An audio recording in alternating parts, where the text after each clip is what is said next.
Je me présente, je suis diététicienne nutritionniste maintenant depuis 20 ans, les années passent.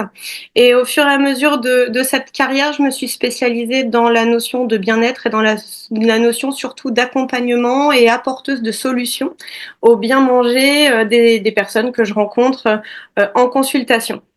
Et l'idée de ce soir, c'est de vous apporter un regard un peu plus éclairé sur la notion de diététique, sur cette question de que sont les substituts de repas, à quoi ils servent, qu'est-ce qu'il y a dedans, et comment est-ce que chacun d'entre nous on peut mettre en avant cette gamme essentielle auprès des consommateurs que l'on va rencontrer au fur et à mesure des jours et de nos activités. Alors, plus précisément, on va aborder différents points. Alors, logiquement, voilà, ça fonctionne.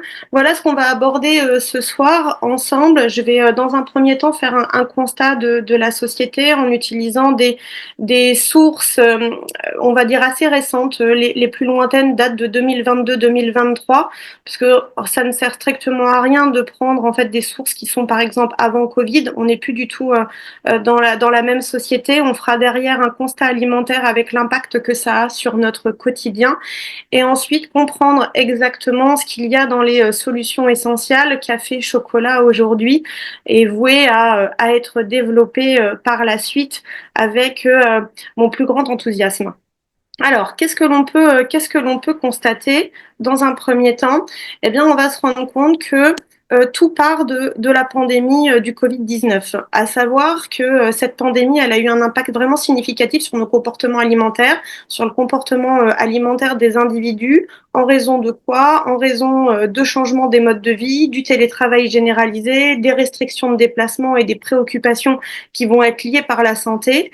Et nous, professionnels paramédicales et médicales, on a constaté plusieurs choses. La première chose, c'est un changement dans les habitudes de consommation. On se rend compte que les gens veulent rester plus longtemps chez eux, veulent cuisiner à la maison et surtout utiliser l'achat en ligne. Donc beaucoup de choses sont en train de se développer de ce côté-là. On a une augmentation du télétravail. La plupart des entrepreneurs et des salariés ont une journée par semaine au minimum de télétravail, ce qui engendre derrière un comportement alimentaire qui peut être aussi modifié avec l'arrivée du snacking, l'arrivée du grignotage et surtout cette recherche malgré ça de repas qui vont être plus équilibrés.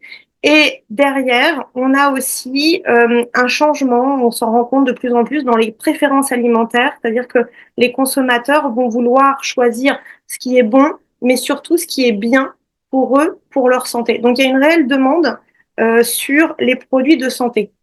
Bien sûr, à cela va s'ajouter quoi?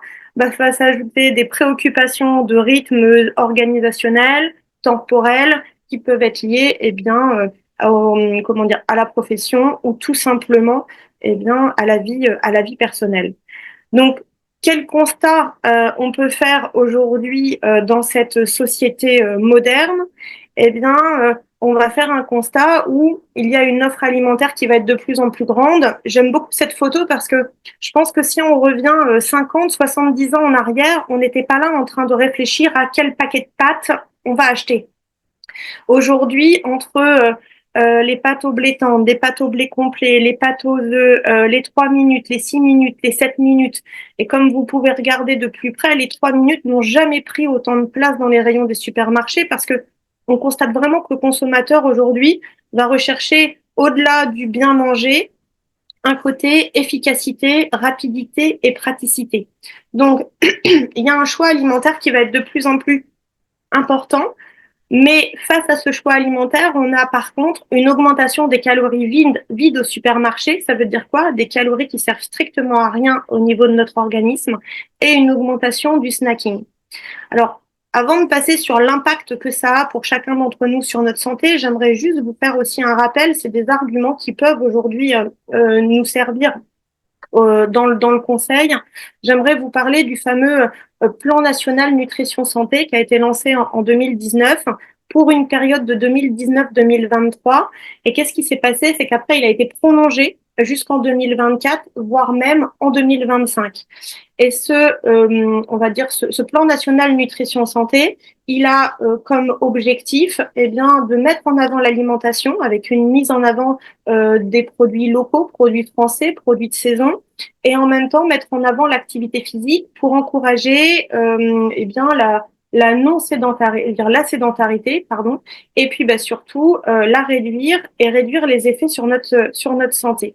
Donc, on constate qu'il y a un peu une espèce de contradiction entre ce que l'État veut, ce que la santé recherche, et en même temps ce que l'on va retrouver dans les supermarchés, et qui va avoir comme impact derrière trois choses: un impact sur notre bien-être, un impact sur notre santé et un impact sur notre poids.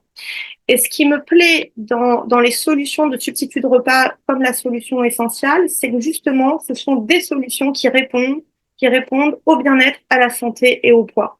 Et on va y revenir après et je vais vous l'expliquer un petit peu plus en détail. Ce qui est certain, c'est qu'aujourd'hui, il y a un impact quantitatif et qualitatif sur la santé des consommateurs. Soit les personnes mangent trop, soit elles ne mangent pas assez. La plupart mangent aussi peu varié, avec moins de cuisine, un déséquilibre entre les bonnes protéines, les bonnes graisses et les bons sucres, entraînant derrière quoi? Des carences, des problématiques de digestion, on va dire, des fragilités au niveau du système immunitaire, donc une certaine faiblesse et une certaine fatigue qui arrive, le tout déséquilibrant en quelque sorte l'organisme dans sa globalité, entraînant quoi? Un effet yo-yo, prise de poids, perte de poids, donc surconsommation de calories vides avec envie de sucre et envie de gras. Alors, je dis souvent ça à mes patients en consultation. Si on veut bien expliquer les choses sur le terrain, je trouve ça aussi bien de bien comprendre cette théorie, mais aussi avoir quelques chiffres pour qu'on se rende compte qu'on est sur un réel marché aujourd'hui qui est complètement porteur. Et je fais un petit focus sur la notion de stress, qui peut être très intéressant dans dans l'offre que l'on propose aujourd'hui. On a quand même 8 personnes sur 10, je trouve ça hyper intéressant, qui se préoccupent de ce qu'ils mettent dans leur assiette.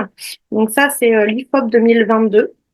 Ça veut donc dire que les consommateurs aujourd'hui, plus facile à dire qu'à faire, mais vont rechercher de la qualité nutritive pour justement leur santé et leur bien-être. Face à ça, on va avoir 9 personnes sur 10 qui sont dans une situation de stress, soit d'ordre professionnel ou personnel. 15% des Français consomment au moins un sandwich par semaine. Donc là, on est aussi sur... non, ça c'est le cabinet de loi de 2024. Et 40% mangent moins de 3 repas par jour pour des raisons financières. Tous ces chiffres sont complètement d'actualité et tous ces chiffres vont me permettre d'appuyer un peu le commentaire sur la notion de stress. Tout part de là. C'est-à-dire que la situation de stress, qui peut être occasionnée par différents facteurs, a un effet direct sur le comportement alimentaire. Ce qu'il faut savoir, c'est que lorsque l'organisme ne peut plus faire face à cette situation de stress, nous, on va parler d'adaptation. Le corps va chercher à adapter la situation en changeant certains de nos comportements, et notamment le comportement alimentaire. Ça va engendrer quoi chez les consommateurs? Des troubles du comportement alimentaire qui peuvent être du grignotage, des compulsions, une envie de sucre, une envie de salé, un petit verre de vin à 18 heures, etc. Entre vous et moi, je n'ai encore rencontré aucun patient qui, en situation de stress, se faisait plaisir avec une feuille d'endive ou un champignon de Paris. J'en ai pas encore rencontré. Ce que je veux dire par là, c'est que tous ces troubles qui sont provoqués par cette situation de stress vont ensuite amener quoi? Des pathologies métaboliques, des problématiques de poids, des problématiques de diabète, de cholestérol, de triglycérides. Et l'idée de départ, c'est de comprendre que suite à un stress, on va sécréter une hormone qu'on appelle le cortisol. Et cette hormone, va permettre à l'organisme de faire face à la situation de stress et de s'adapter. Mais quand on arrive à comprendre que la libération de ce cortisol est liée au final à la libération de sérotonine, on comprend tout l'enjeu d'une bonne alimentation. Pourquoi? Parce que la sérotonine, tout le monde connaît cette hormone du bien-être, elle est liée à un élément qui est en fait dans les protéines que l'on va retrouver dans la gamme essentielle. Et tout est issu, tout notre fonctionnement, que ce soit notre fonctionnement cellulaire, notre fonctionnement physiologique, notre fonctionnement psychologique, a pour base, eh bien, l'alimentation. Donc, cette sérotonine, elle est synthétisée à partir d'un acide aminé essentiel qu'on appelle le tryptophane. J'y reviendrai après, mais retenez ce mot-là, tryptophane. Aujourd'hui, beaucoup de professionnels travaillent justement sur le tryptophane parce que cet acide aminé essentiel ne peut pas être fabriqué par notre organisme. Il est obligatoirement apporté dans l'alimentation.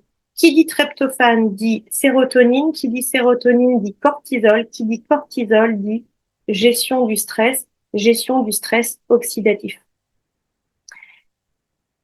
Ces chiffres vont entraîner quoi derrière? Eh bien, vont entraîner en quelque sorte un parcours. Alors, j'ai l'impression que ça avance pas. Ça va arriver. Vont entraîner en quelque sorte un parcours croissant dans les chiffres qui peuvent être un enjeu en fait de santé publique. C'est que ce fameux stress oxydatif qui produit des radicaux libres, qui va justement eh bien oxyder, vieillir, si on veut utiliser un mot un peu plus vulgarisé, notre organisme, va entraîner dans un premier temps des problèmes de sommeil, des difficultés à gérer le stress et aussi les humeurs, et va peut-être entraîner chez certains une grande fatigabilité, un manque d'énergie. Comme de par hasard, on va dire que toutes les gammes de compléments alimentaires, toute la gamme qu'aujourd'hui Pureline propose dans les compléments alimentaires répond à cette première marche d'escalier, justement liée à cette société moderne.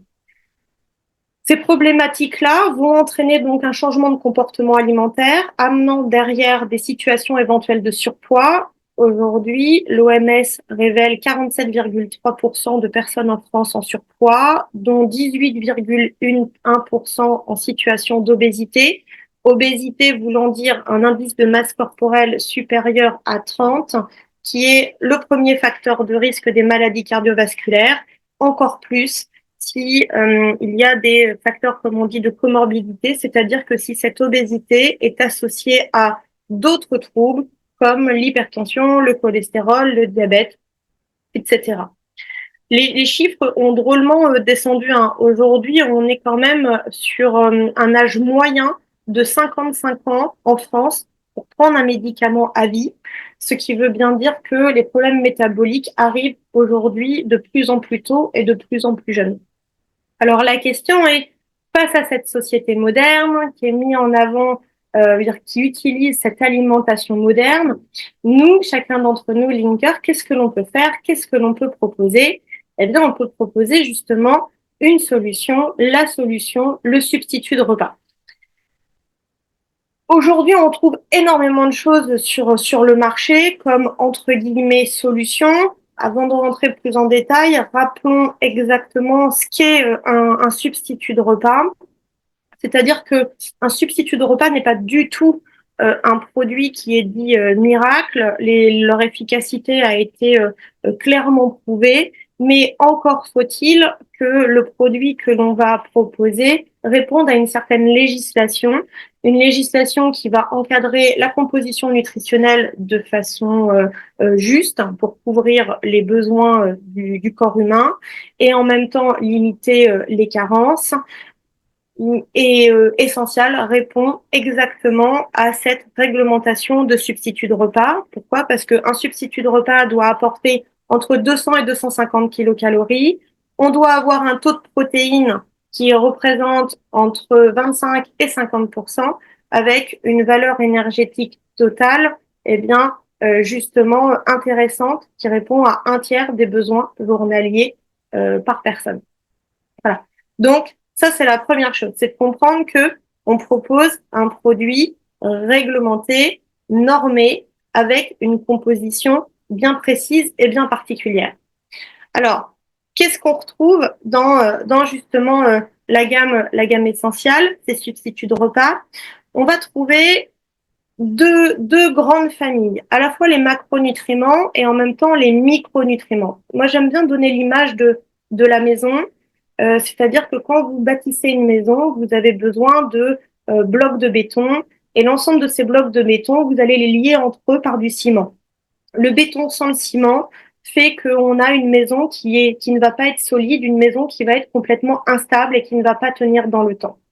Eh bien, notre corps fonctionne exactement de la même façon. Le seul et unique carburant de tout notre organisme, c'est l'alimentation. Et il va y avoir les bâtisseurs de notre corps et il va y avoir en quelque sorte les régulateurs.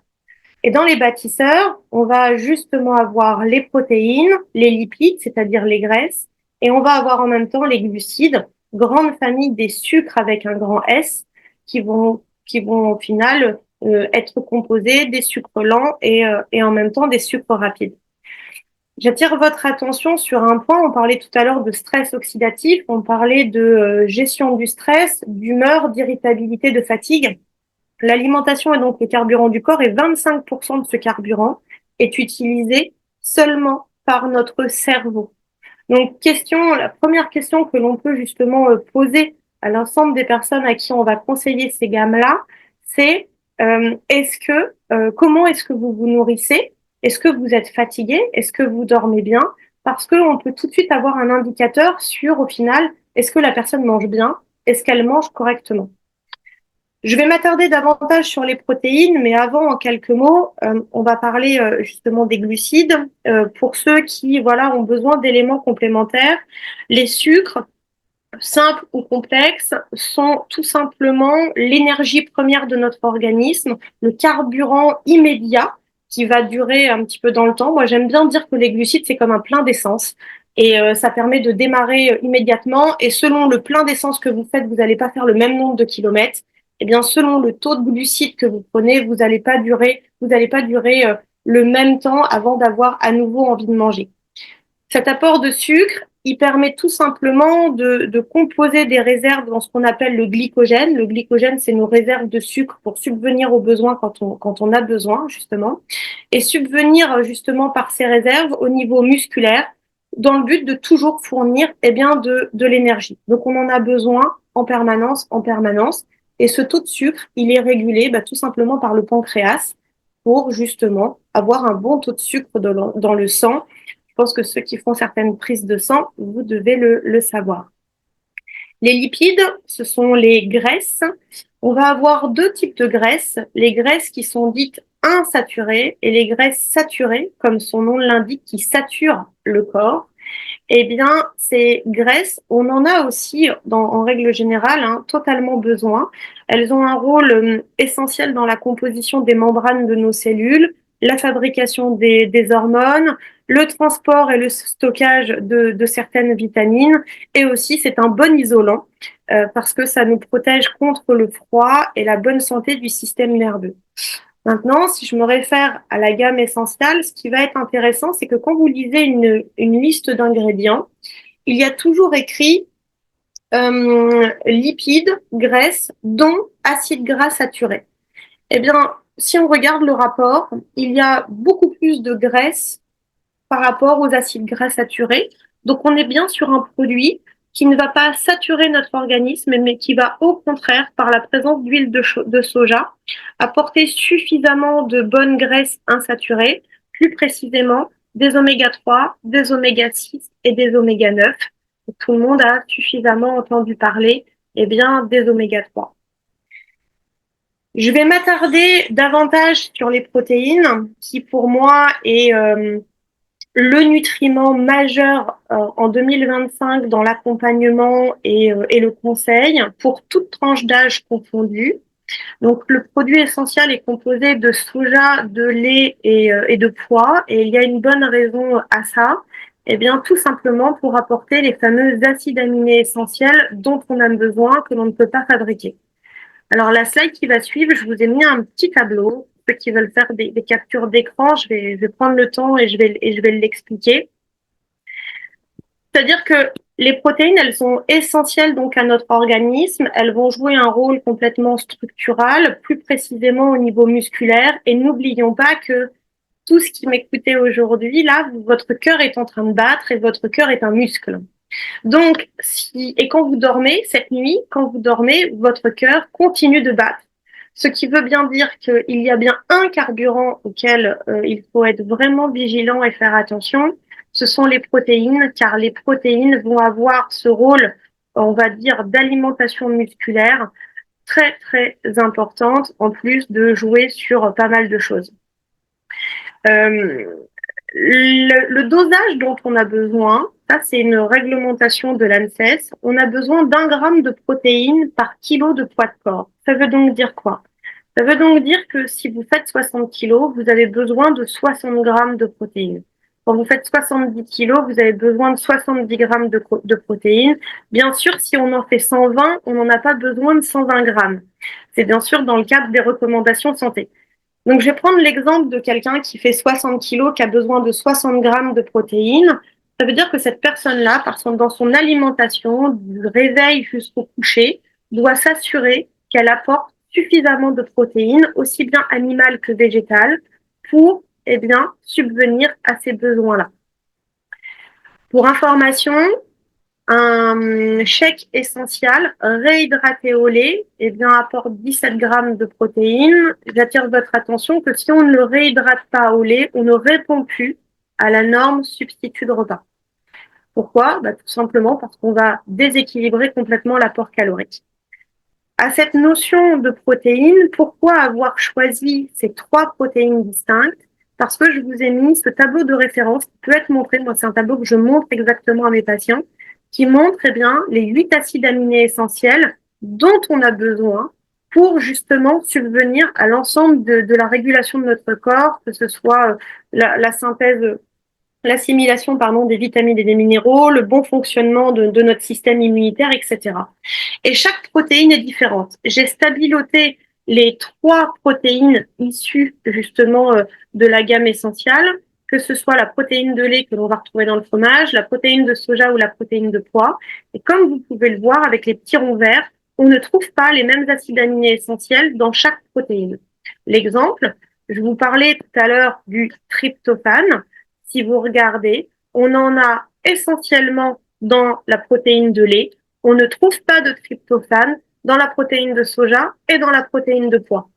Ce qui veut donc dire que, d'où ce que je vous disais tout à l'heure, quelqu'un qui a une alimentation végétalienne, c'est-à-dire qui use de boissons végétales, par exemple, qui ne veut pas utiliser, par exemple, de protéines animales, va manquer de tryptophane. Alors, bien sûr, il peut y avoir plein d'autres façons de l'apporter, par des compléments alimentaires ou autres, mais le tryptophane, qui est le précurseur de la sérotonine, donc l'hormone, on va dire, du bien-être, va faire complètement défaut. Et c'est la même chose pour le reste. Si on regarde, que ce soit la méthionine, que ce soit la valine, à chaque fois, il y a cette complémentation entre ces 3 protéines pour assurer l'apport des acides aminés essentiels. Et ça, c'est un travail qui peut être très, très intéressant auprès des consommateurs pour vraiment amener l'intérêt nutritionnel de la gamme essentielle dans justement l'alimentation du consommateur. Une fois que l'on va justement ingérer ces macronutriments bâtisseurs du corps, on va les digérer. On va les digérer grâce à quoi? Grâce à un ensemble d'enzymes. Pour les personnes qui ont besoin d'images, comme on dit, une image vaut 1000 mots, ont besoin d'images pour comprendre, on va avoir ce sucre lent qui est l'amidon, qui va avoir besoin d'amylase pour être découpé en petits sucres et être ensuite absorbé au niveau de l'intestin grêle, au niveau de la barrière intestinale. On va avoir de la même façon différentes protéases qui vont permettre de dégrader la protéine et tout simplement de la digérer et de l'absorber aussi au niveau du tube digestif.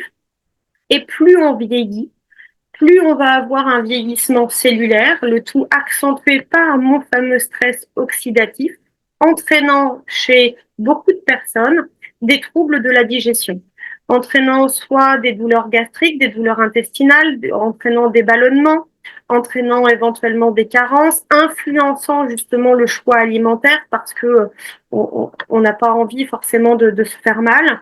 Et c'est là où la gamme essentielle apporte un plus par rapport à d'autres substituts de repas, c'est qu'elle apporte un brevet enzymatique, un complexe enzymatique qui a été breveté, permettant à chacun d'entre nous, une fois la dilution de la poudre, de digérer correctement. Ce petit schéma permet de comprendre qu'on digère ce que nous mangeons dès la bouche par la présence de la salive qui va rentrer en action. L'estomac, un peu comme une machine à laver, va tout simplement sécréter l'ensemble de ces sucs gastriques et permettre de broyer voilà, un petit peu tout ce que nous mangeons. Et c'est là que le pancréas va intervenir avec la présence d'amylase, lipase, protéase. Donc dès que ça se finit en ase, ça veut dire que ça digère l'amidon, ça digère les lipides, ça digère les protéines. Et au niveau de l'intestin grêle, ce petit filament bleu à l'intérieur du gros côlon, on va retrouver justement la sécrétion du suc intestinal, c'est-à-dire de tout ce qui va permettre de digérer le reste de notre alimentation. Et ces fameuses enzymes présentes naturellement peuvent faire défaut au fur et à mesure. Et c'est pour ça que l'on va retrouver dans la gamme essentielle, eh bien, ce complexe enzymatique qui va nous aider à digérer. La seule enzyme que le corps ne fabrique pas au fur et à mesure, c'est justement la lactase, l'enzyme qui permet de digérer le lactose, le fameux sucre du lait. On est tous différents, on est avec un stock de lactase propre à chacun. Et en fonction de votre alimentation, de vos habitudes de vie, en fonction de votre jeune âge, vous pouvez à 30, 40, 50, 60 ans, eh bien, moins bien digérer en quelque sorte le lactose par un manque de lactase, d'où l'intérêt eh bien, d'avoir ajouté dans ce complexe enzymatique la fameuse lactase pour digérer le lactose, le sucre du lait. Donc voilà toute la partie macro, parfaitement équilibrée, un tiers des besoins journaliers qui vont être complétés par justement ce plus santé qui va être tout ce qui est micronutriments présents par les vitamines, les minéraux et les fibres. Alors tout à l'heure, je vous parlais de stress oxydatif, c'est-à-dire que c'est ce déséquilibre entre quoi? Entre la production de radicaux libres qui va venir vieillir notre organisme et en même temps la quantité d'antioxydants qui sont disponibles et utilisables par justement notre organisme. Et c'est là où, on le disait, les antioxydants naturellement présents, normalement, sont de véritables boucliers naturels qui vont neutraliser justement ces fameux radicaux libres pour vous protéger, pour éviter l'ensemble des dommages occasionnés. Et la société d'aujourd'hui est complètement déficitaire de ces antioxydants, entraînant quoi? Une surproduction de radicaux libres. Et ce qui va être intéressant, c'est que on va retrouver dans la gamme essentielle, des antioxydants qui sont produits par notre organisme, mais que l'on va ajouter vitamine C, vitamine E, particulièrement intéressants. Et en même temps, on va avoir des polyphénols qui sont aussi présents dans l'huile de soja, pour information. Donc, vitamine C, vitamine E, très très bien. Des minéraux, calcium, magnésium, fer, c'est tout le fameux ciment entre mes blocs de béton. Et pour terminer, un de mes chouchous aussi, ça va être toute la notion de fibres, l'inuline de chicorée. Pourquoi? Parce que le long de votre intestin grêle, de notre intestin grêle, on a tous une flore intestinale qu'on appelle le microbiote. Ce microbiote est composé de plus de cellules que notre corps réunit. Et ce microbiote, il est vivant, ça veut dire qu'il mange, il respire et il faut l'entretenir. Et ce microbiote, il se nourrit de prébiotiques et il s'entretient par des probiotiques. Et ce qui va être bien, c'est de retrouver justement ces fameuses fibres. Les fibres sont les prébiotiques pour nourrir correctement notre organisme, le tout derrière par une alimentation équilibrée entretenue par les pros.